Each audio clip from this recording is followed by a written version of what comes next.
السلام علیکم ناظرین، میں محمد تنویر ہادی میں آپ کا استقبال کرتا ہوں۔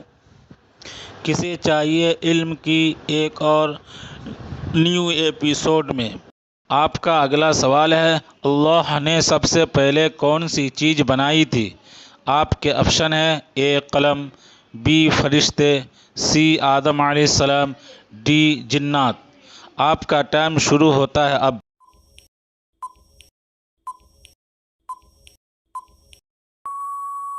اس کا جواب ہے اللہ نے سب سے پہلے قلم کو پیدا فرمایا تھا،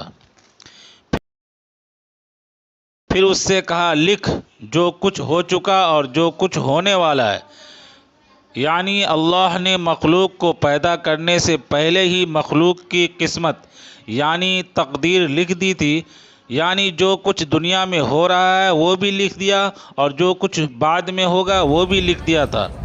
اچھی بری قسمت پر یقین کرنا بھی ایمان کا حصہ ہے۔ حدیث کا مفہوم ہے، اگر پورے دنیا کے انسان و جنات کسی کو تکلیف پہنچانا چاہے تو اتنا ہی پہنچا سکتا ہے جتنا کہ اللہ نے اس کے قسمت میں لکھ دیا ہے، اور اگر پورے دنیا کے انسان و جنات کسی کو نفع پہنچانا چاہے تو اتنا ہی پہنچا سکتا ہے جتنا اللہ نے اس بندے کی قسمت میں لکھا ہوا ہے۔ اور اللہ نے انسان کے پیدا ہونے سے پہلے ہی اس کی قسمت لکھ دی۔ کچھ لوگ کہتے ہیں اللہ نے سب سے پہلے عرش کو بنایا، بعض لوگ کہتے ہیں کہ اللہ نے سب سے پہلے پانی کو بنایا، اور بعض لوگ کہتے ہیں کہ اللہ نے سب سے پہلے حضور پاک صلی اللہ علیہ وسلم کا نور بنایا۔ میں اس میں اپنی طرف سے کچھ بھی نہیں کہہ سکتا۔ آپ کو جو کچھ بھی بتاتا ہوں، جو قرآن و حدیث کی روشنی میں بتاتا ہوں، پھر بھی اگر آپ کو میری بات پر یقین نہ ہو، آپ کو حوالے کے طور پر ایک ویڈیو کا لنک ڈسکرپشن باکس میں دیا ہے، آپ دیکھ سکتے ہیں۔ انہوں نے جو کچھ بتایا ہے وہ قرآن و حدیث کی روشنی میں بتایا ہے۔ آپ کا سوال ہے، قرآن میں کتنی مرتبہ بسم اللہ الرحمن الرحیم آیا ہے؟ آپ کا آپشن ہے: اے 114 مرتبہ، بی 700 مرتبہ، سی 150 مرتبہ، ڈی 666 مرتبہ۔ آپ کا ٹائم شروع ہوتا ہے اب۔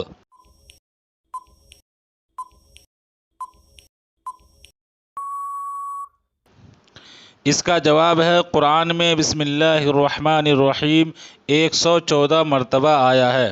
قرآن میں 114 سورہ ہے، لیکن سورہ توبہ کی شروع میں بسم اللہ نہیں آیا ہے، لیکن سورہ نمل کے شروع میں بھی بسم اللہ ہے اور بیچ میں بھی بسم اللہ ہے۔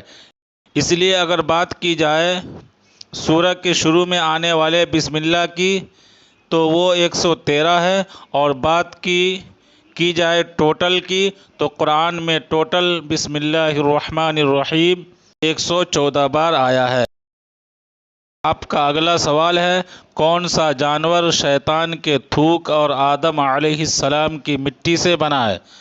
آپ کے آپشن ہیں: اے گرگٹ، بی طوطا، سی سانپ، ڈی کتا۔ آپ کا ٹائم شروع ہوتا ہے اب۔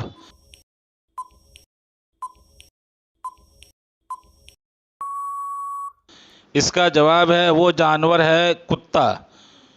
جب شیطان نے حسد اور جلن کی وجہ سے حضرت آدم علیہ السلام کے پتلے مبارک پر تھوک دیا تھا تو اللہ نے حضرت جبرائیل علیہ السلام کو حکم دیا تھا کہ جس جگہ پر شیطان نے تھوکا ہے اس جگہ کا مٹی ہٹا کر کتا بنا دیا جائے۔ کتا وفادار اس لیے ہوتا ہے کیونکہ یہ آدم علیہ السلام کی مٹی سے بنا ہے، اور ناپاک اس لیے ہوتا ہے کیونکہ اس میں شیطان کا تھوک ملا ہوا ہے، اور رات کو اس لیے جاگتا ہے کہ کیونکہ اس کو بنانے والے حضرت جبرائیل علیہ السلام کے ہاتھ لگے تھے۔ آپ کا اگلا سوال ہے، کون سے نماز کے سجدے میں اللہ سے دعا مانگتے ہیں؟ آپ کا آپشن ہے: اے وتر نماز میں، بی نفل نماز میں، سی سنت نماز میں، ڈی فرض نماز میں۔ آپ کا ٹائم شروع ہوتا ہے اب۔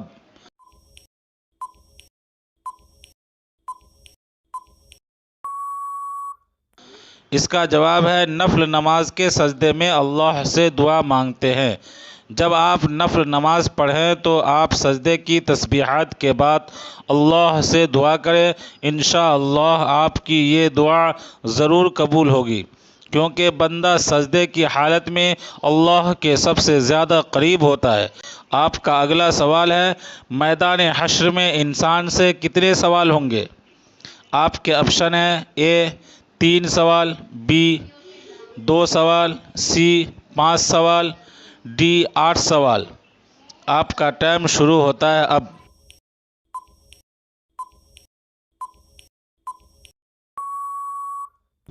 اس کا جواب ہے میدان حشر میں یعنی کہ آخرت میں انسان سے 5 سوال ہوں گے، جن کا جواب دیے بغیر کسی انسان کا قدم اس جگہ سے ہٹ نہیں سکتا، اور سوال کرنے والا اللہ ہوگا۔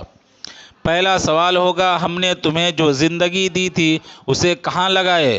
دوسرا سوال ہوگا، ہم نے جو تمہیں جوانی دی تھی اسے کہاں خرچ کی؟ یاد رکھیے، جوانی کا سوال الگ سے اس لیے ہوگا کیونکہ جوانی ایسا وقت ہے جس میں انسان نیکیوں میں بھی آسمان تک پہنچ سکتا ہے اور گناہوں میں بھی آسمان تک پہنچ سکتا ہے۔ اللہ پاک کو جوانی کی عبادت بہت پسند ہے۔ جوانی کا ایک سجدہ بڑھاپے کے 70 سجدے سے بہتر ہے۔ اور تیسرا سوال ہوگا، علم کتنا حاصل کیا اور کتنا عمل کیا؟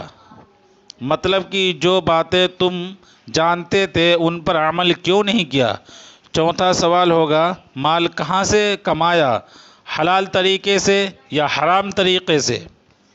پانچواں سوال ہوگا، جو مال تمہارے پاس تھا اس مال میں سے کتنا اللہ کے راہ میں خرچ کیا؟ ہر ایک انسان کو اس سوالوں کا جواب اللہ کو دینا پڑے گا۔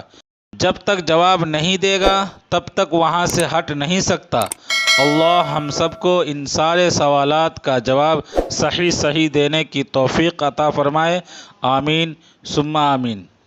میرا ویڈیو بنانے کا مقصد صرف یہ ہے کہ میں آپ کو ہر روز دین و دنیا کی چھوٹی چھوٹی باتیں بتا سکوں۔ آپ سے گزارش ہے کہ دین کی چھوٹی چھوٹی باتوں کو اپنے دوستوں کو بتائیں اور لائک اور شیئر کریں، خاص طور سے سبسکرائب کریں اور گھنٹی کو ضرور دبائیں، کیونکہ جب بھی میں کوئی نئی ویڈیو کو اپلوڈ کروں تو سب سے پہلے آپ کو ملے، اور دین کی بات بتانا صدقہ جاریہ ہے۔ خدا حافظ، پھر ملتے ہیں ایک نئی ویڈیو لے کر۔